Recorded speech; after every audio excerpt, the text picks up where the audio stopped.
Assalamualaikum. Jumpa lagi bersama Bu Ami di kelas Bahasa Indonesia. Hari ini kita akan belajar tentang teks eksposisi. Kalian sudah tahu apa itu teks eksposisi? Mari belajar bersama. Teks eksposisi adalah teks yang berisi pengetahuan yang berfungsi untuk memberi informasi atau mengungkapkan gagasan atau mengusulkan sesuatu berdasarkan argumentasi yang kuat dari satu sisi argumen. Nah, untuk memperkuat gagasan harus menyertakan alasan yang logis, fakta-fakta, bahkan pendapat ahli jika diperlukan. Kemudian, kita juga akan membahas tentang ciri-ciri teks eksposisi. Ada 5 ciri-ciri teks eksposisi. Yang pertama, teks eksposisi bersifat informatif. Informatif di sini berisi tentang pengetahuan atau wawasan yang dapat diperoleh oleh pembaca. Kemudian, teks eksposisi juga bersifat persuasif. Persuasif di sini berusaha meyakinkan pembaca bahwa pendapat yang disampaikan penulis adalah suatu kebenaran. Selain itu, teks eksposisi juga harus disampaikan secara lugas. Teks eksposisi juga harus bersifat netral dan objektif.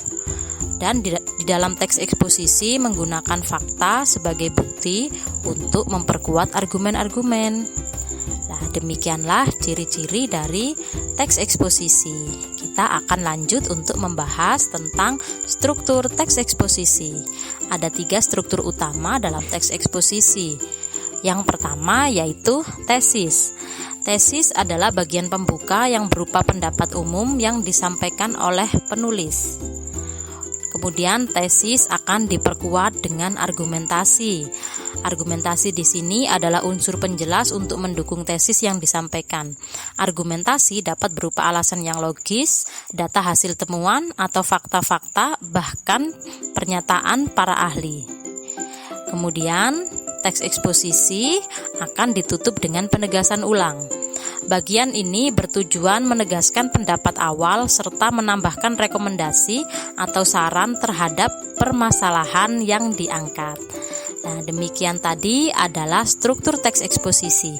Mari kita mengamati contoh teks eksposisi berikut. Dari contoh teks eksposisi yang berjudul Pembangunan dan Bencana Lingkungan, kita dapat mengetahui bahwa bumi saat ini sedang menghadapi berbagai masalah lingkungan yang serius. 6 masalah lingkungan utama tersebut adalah ledakan jumlah penduduk, penipisan sumber daya alam, perubahan iklim global, kepunahan tumbuhan dan hewan, kerusakan habitat alam, serta peningkatan populasi dan kemiskinan. Hal tersebut adalah pendapat awal penulis. Pendapat awal penulis ini kita sebut dengan tesis. Lalu, tesis tersebut akan diperkuat dengan argumen-argumen yang terdapat pada paragraf berikutnya. Mari kita simak paragraf berikutnya.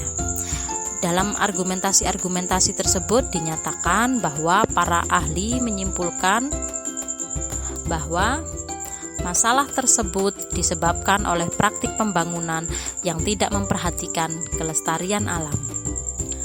Selain itu, kemudian diperkuat lagi dengan argumentasi penerapan konsep pembangunan berkelanjutan pada saat ini ternyata jauh dari harapan. Kesulitan penerapannya terutama di negara berkembang, salah satunya Indonesia.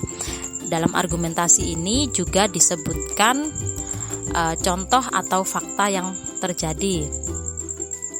Kita bisa melihat di situ dijelaskan setiap tahun di negara kita diperkirakan terjadi penebangan hutan seluas 3.180.243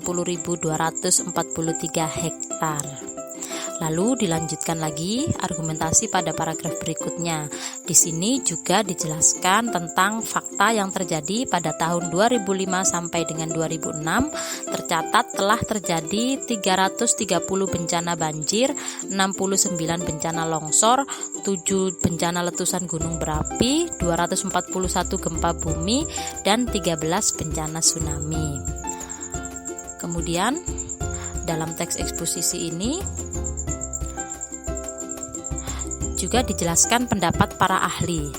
Dalam paragraf tersebut dijelaskan bahwa menurut tim ahli Pusat Penelitian dan Pengembangan Sumber Daya Air, penyebab utama banjir di Jakarta ialah pembangunan kota yang mengabaikan fungsi daerah resapan air dan tampungan air. Itu semua adalah argumentasi yang digunakan untuk mendukung tesis penulis. Lalu di teks eksposisi akan ditutup dengan penegasan ulang. Penegasan ulangnya yaitu masalah lingkungan di atas merupakan masalah serius yang harus segera diatasi. Meskipun tidak mungkin mengatasi keenam masalah utama lingkungan tersebut, setidaknya harus dicari solusi untuk mencegah bertambah buruknya kondisi bumi. Tadi di awal penulis sudah menyebutkan bahwa bumi mengalami masalah yang serius dan masalah tersebut ada 6. Nah, itu tadi penjelasan tentang struktur teks eksposisi. Terima kasih, sampai berjumpa lagi di materi berikutnya. Wassalamualaikum warahmatullahi wabarakatuh.